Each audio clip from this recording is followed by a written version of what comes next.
In parts 1 and 2, I was asking about synagogue in general, and in part 3, I want to get much more specific. Is your church a synagogue or not, and why does it matter? When you look at the Bible, you look at the two, what we call the two testaments, Old Testament, New Testament. One of the biggest questions, probably the biggest question in all this, is the relationship between the two as far as continuity and discontinuity is concerned. So our ideas about how people should live in the New Testament discontinuous with the Old Testament, very different, or are they continuous, in other words, kind of in sync? That is a crucial question. And this particular issue here of the comparison of churches and synagogues plays right into that. So that's the general area that we're talking about here, discontinuity or continuity, and the answer is both. There's both. We have continuity in the sense that both testaments assume that it's a good idea that there are people in this world who live in a way that challenges all of humanity to change and to mature and to get better. That doesn't mean that these people think they are better, like inherently or anything like that. No, it just means that they think there is something that they can help the world with. So the focus is actually on the world. And the idea, of course, is if the world is created by God, it makes sense to ask what would God want for humanity. So people who talk about themselves as God's people typically and hopefully are not arrogant, but rather they're saying, let's put the world first and let's see how we can do something for the world, how we can be sacrificial for the world in how we live and how we relate to each other and so on. So that's the general context. And what I just said is true of both testaments, so there's great continuity between Old Testament and New Testament on that front. On the other hand, I'll just give you an example of discontinuity. In the Old Testament, things are very centralized, very much focused on particular geographical areas, particular times, particular religious offices, and things like that. Just like in some other religions too. In the New Testament, you don't have that. But later you do have it again after the time of the New Testament, and you sure have it today, these days, just about anywhere you go. So we had that centralization thing, then Jesus breaks it all open, and then later people say, okay, let's go back to what we had earlier, and that is in fact what we have now. So that's the bigger issue, but as far as the two testaments are concerned, there's actually discontinuity there, to a degree, namely that this notion of God's people, sometimes called remnant, that's kind of the word the Bible uses for it. The Bible also uses pictures for it, like metaphors and parables and whatnot, vineyard and things like that. But remnant is a word for that, for God's people. And the two testaments have to some extent discontinuous notions of God's people, while in other areas having very continuous notions. So it's not an either or. It's trying to figure out, it's also not just a both and, it's trying to figure out which is which. And then to ask, why does this matter? And that's what I'm doing in this video here. Okay, so the synagogue question is more about the discontinuity side between the testaments. And that's why it might appear when I have a title on there, YouTube, your church is a synagogue, should you care? It might appear like I'm sort of driving a wedge between the testaments here, and I'm not at all. People who know me know that I would not do that. No, the question is simply, if it is true that the synagogue model, which I need to explain in a minute, that is on the more dissonant side between the two testaments, and that the New Testament, in other words, as it reflects Jesus and Jesus's preferences for this world, and how Paul and others work with that in terms of this is what church should look like, there the question is, to what extent is that discontinuous with the synagogue idea and with the temple idea? The temple idea being explicitly found in the Old Testament, and the synagogue idea not so much. That kind of happened later, but by the time of Jesus there were synagogues everywhere, and we can read about that in the New Testament. So we need to figure out how all this hangs together, temple, synagogue, church, world, and that's what this is about. Essentially, the two concepts, synagogue on the one hand and this church idea in the New Testament on the other hand, in some ways they reflect different thoughts about humanity and about the role that God's people should play with respect to that. And the underlying question is, what do we need to do as believers in a God that are concerned for the world, and what kind of humanity should we model for the world? That's the real question. That's the remnant question, if you will, the God's people question. How should we live in order to actually serve the world? That's it.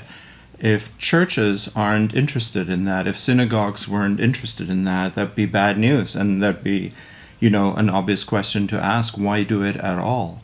No, that is it. That's at the core of it, the question of a better humanity, if you will.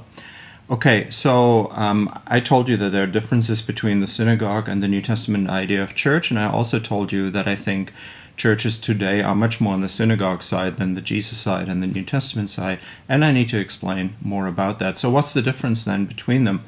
Okay, so synagogues are like remote, almost like outposts of the temple. This is during Old Testament times, even though the Old Testament doesn't talk about synagogues as such, the New Testament does. The reason for that is that synagogues started to emerge between the time periods covered by the two testaments. So you don't hear about them in one of them, the Old Testament, but you do hear about them in the other, the New Testament.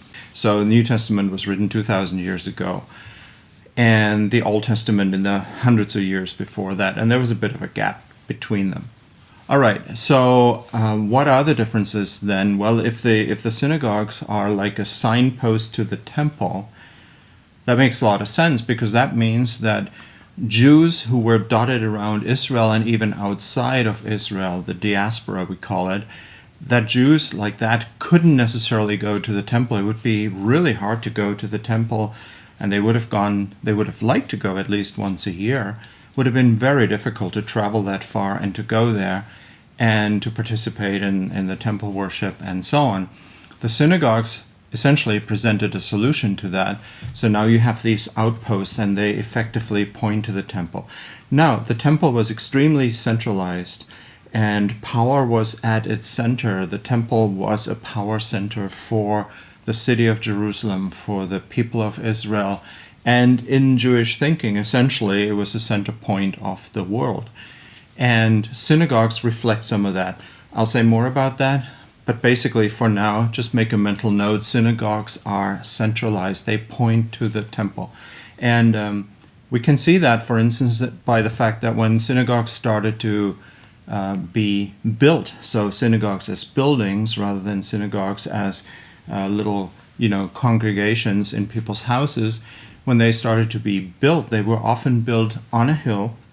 We know that from archaeology, of course. They were often built in a way that they pointed to Jerusalem, which is where the temple was. So those are just some of the ways, and there are plenty of others, but it gets technical then, and we're not going to do that now. There are plenty of ways in which we can show that synagogues are actually signposts to the temple, so they're centralized. Well, how does Jesus differ from that? Jesus decentralizes everything. I'll give you examples of that in a minute. And here's the big question then. What kind of humanity are we supposed to model to this world? One that is centralized or one that is decentralized? And that is my question. Now, if I'm right in saying your church is much more like a synagogue than what Jesus had in mind, if I'm right in that, and you be the judge of that, if I'm right in that, then the next question would be, does that make sense? And what are we going to do? Where are we going to go? And how are we hoping to be people who benefit the humanity, the world at large?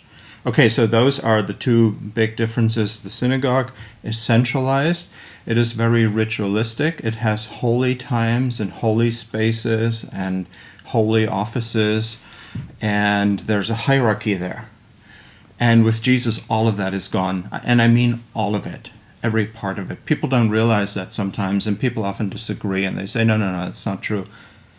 But if you're aware of exceptions to that, tell me. Okay, so those are some basic differences between them. And now the question is your church really more of a synagogue, or is it more something that Jesus had in mind and the New Testament had in mind, but that was later, in some ways, abandoned by the majority of Christianity in favor of a synagogue-type model? What I did here is I simply put in 2 columns essentially some of the main differences between synagogue and what Jesus and the New Testament are arguing for, and then you can compare and you can see, well, what we're doing is more this or it's more that. Okay, so the first one, I already made that point many times, centralization. The synagogue, which points to the temple, is centralized, hierarchical, very kind of power-oriented, if you will. The high priest is at the center of it, then the other priests, the Levites, Jewish males, the rest of the Jewish population, females, children, and then the world out there. Something like that. Well, not something like that, exactly that. Okay, on the other hand, on the Jesus/New Testament side, church happens, this remnant thing, this people of God thing, whatever you want to call it, doesn't matter. This happens wherever people are. Where are people? Well, in antiquity, people are mostly in their houses, and they're in the market squares and whatnot, and that is what you find in the New Testament. That is where church happens. That is, of course, not what you find today. So that's one example of asking, where are we? Where's your church in this? What are we doing? I'll just give you some more examples here. Daily purity rituals, that's on the synagogue side, on the Old Testament side. Do we do that? No, we're kind of selective. We don't do that. So there are some things where we break with the synagogue tradition, but other things where we clearly do not. And on the Jesus side, certainly very clear, all foods are clean, says Jesus, Mark 7. So with that sentence, all the purity regulations are essentially out the window. On the synagogue side, worship as liturgies. Well, churches today, do they have liturgies? Well, in some shape or form they do. Sometimes it's very formal. If you're, in the Catholic Church, Orthodox Church, Lutheran Church, Anglican Church, Methodist, whatever. And sometimes it's not so obvious, but there are de facto liturgies, even though they may look much more relaxed, like in mega churches and so on, but there's still that power center at work and a program that is decided ahead of time and that is delivered from the front. What about the New Testament? What about Jesus? No such thing. Everything is narrative. Everything is lifestyle oriented. No liturgies. Next one here, special offices. The synagogue had special offices. Read the New Testament, it talks about leaders of the synagogue. That's kind of like our senior pastor. Does the New Testament have that? It does not. It does not. I've had pastors tell me that it does, but I'm still looking for the evidence. People point to Ephesians 4 and a few other places. It never, at no point does the New Testament actually work with that notion of an office of pastor. Does that mean that we shouldn't have it? No, it doesn't mean that. I'm not saying that at all. I'm just saying, if we are going to compare what we're doing and what the synagogue, on the other hand, is and was doing in connection with the temple, we need to be honest about these things. If we have good reasons for going with a senior pastor type model, great. But let's not just say, well, that must be what the New Testament had in mind, because that is what we are in fact doing.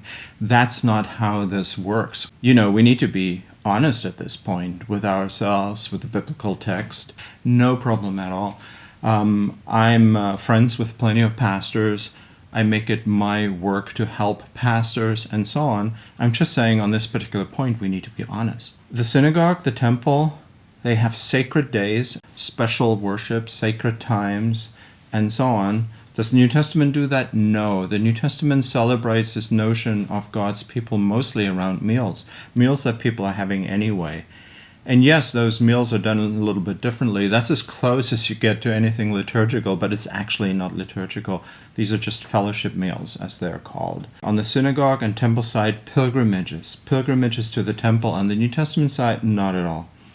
On the synagogue side, elevating the temple, kind of holding it up and putting it firmly in the center.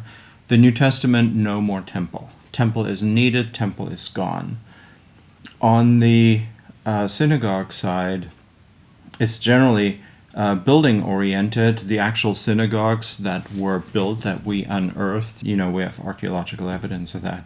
Christianity, early Christianity, no evidence of that whatsoever. It is wherever you are, that is where you're being God's people. Quite different. Remember, my question is about the comparison in terms of the churches that we have, and what do they compare to, more a synagogue model or more a Jesus New Testament type model?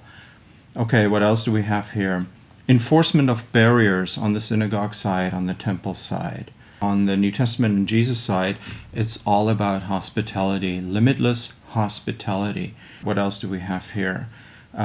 Separate spaces inside the temple, inside the synagogues on the one hand. On the Jesus and Christian side, everything is in the world, not away from it. You don't build something and say to the world, come here and we'll show you something about God. That is essentially the model that Israel was predicated on. You do not have that in the New Testament. It simply doesn't happen like that. It's supposed to be in the world, not off the world, as the New Testament says, but certainly in the world. That's quite different. What's your church doing on that front? I don't know. I don't know your church. I'm just asking the question. Synagogue, temple, we have managed faith. It's a top-down managed faith. Pastors of various kinds, essentially as managers of faith. And some put the emphasis on manager, some put the emphasis on faith. Some are good at it, some are maybe struggling with it. Whatever the case may be, I'm not judging anyone here. I'm just saying on a systemic level, the level of system, that is what you have on the synagogue side, and maybe in a lot of churches too. On the other side, on the New Testament side, the Jesus side, it is all relational. No offices. There are no offices. There are places in the New Testament where many Bible translations choose to make it sound as if these things were offices, when in fact those are passages that talk about gifts, not offices. What else do we have here?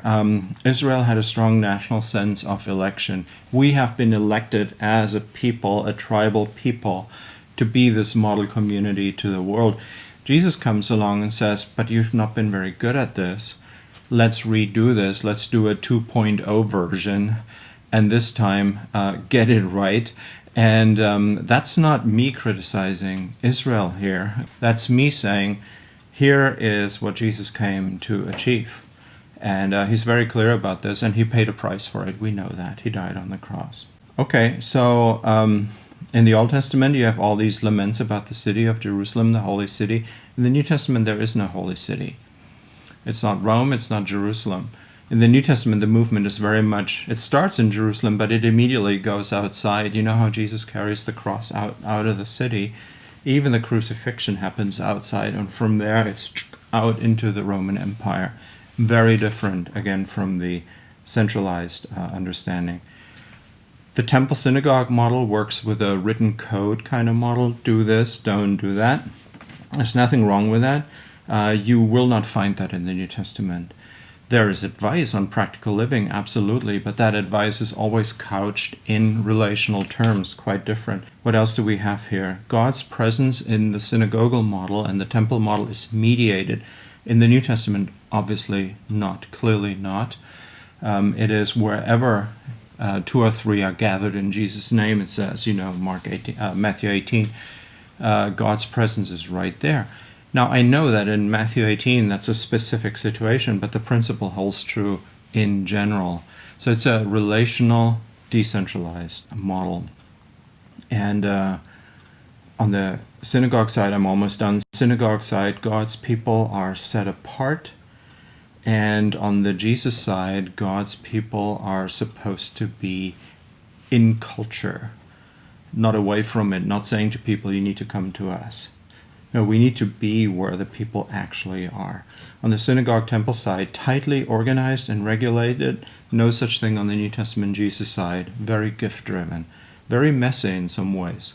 What happens on the New Testament side is that how Christians live is supposed to be attractive in the sense of pulling people into a certain way of living that is helpful for humanity. And it doesn't require that signpost situation with the temple or anything like that. If you're asking, why are the two models so different?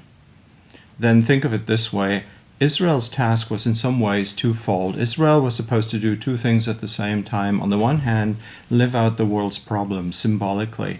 And a lot of the regulations in the Old Testament are about that. It's like saying, world, look at this. We're in trouble. We're all in trouble here. But then Israel also had the additional task of living out the anticipation of a solution. And a lot of the regulations in the Old Testament are about that, which is great. So it's not just saying we're in trouble, but also saying there's hope. Now, the New Testament is a little bit different in the sense that as much as it builds on the Old Testament, it's also a bit of a departure. And think of a line that is not disconnected. You know, one line comes here and then another line is over there. It's one line, but it has a kink. So there's connection, there's continuity, and there's discontinuity. So what's the difference then? Well, the difference is Christians aren't supposed to live out the world's problems symbolically. Christians are supposed to live out the solution, which is Jesus, because Jesus is relational, and Jesus claims to be the answer to the world's relational problems by fixing relationships among each other and relationships with God. So looking at this, I would say that is the big difference between the two of them, and that is how you can hold continuity and discontinuity effectively together. All right, let's conclude this. My question is simply, what are we supposed to model? What's our point in this world? Who the heck are we? Are our models, because we're so big on models, aren't we? Are our models appropriate to who we think we are in this world? That's it.